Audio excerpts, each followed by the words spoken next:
నిన్న అసెంబ్లీ సమావేశాల్లో జగన్ వచ్చిందే మంత్రివర్గం ప్రమాణ స్వీకారం చేస్తున్నప్పుడు ఆయన వచ్చి రాగానే వెంటనే 26వ నెంబర్లో ఆయన ప్రమాణ స్వీకారం చేశారు. అక్కడి నుంచి ప్రమాణ స్వీకారం అయిన వెంటనే ఆయన అక్కడి నుంచి వెళ్ళిపోయారు. అక్కడ కనబడలేరు. ఎక్కడ కూడా అసెంబ్లీ సమావేశాల్లో నిన్న ఈ విజువల్ ఎక్కడ కనబడలేదు.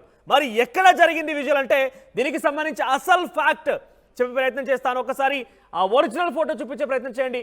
ఇక్కడ మీరు చూడొచ్చు, నిన్న ప్రొటెన్ స్పీకర్గా గోరంట్ల బుచ్చయ్య చౌదరిని నియమిస్తూ ఆ కుర్చీలో కూర్చున్న సందర్భంలో పవన్ కళ్యాణ్ ఆయనతో కరాచలన చేసిన విజువల్ని, ఆ కేవలం పవన్ కళ్యాణ్ ఫోటోని ఇటువైపు రైట్ సైడ్ బాక్స్లో మీరు చూడొచ్చు. జగన్మోహన్ రెడ్డి గోరంట్ల బుచ్చయ్య చౌదరిని అభినందిస్తూ ప్రమాణ స్వీకారం తదనంతరం ఆయనతో పాటు షేక్ హ్యాండ్ చేస్తున్న ఫోటో ఎడిట్ చేసి ఈ మూడో ఫోటో ఆవిష్కృతమైంది. ఒకసారి ఫుల్ బాక్స్లో ఆ ఫోటో కనుక మీరు చూసి ఎస్, ఆ రెండు ఫొటోస్ని మిక్స్ చేసి ఈ మహా అద్భుతాన్ని క్రియేట్ చేశారు కొంతమంది సోషల్ మీడియా యూజర్స్.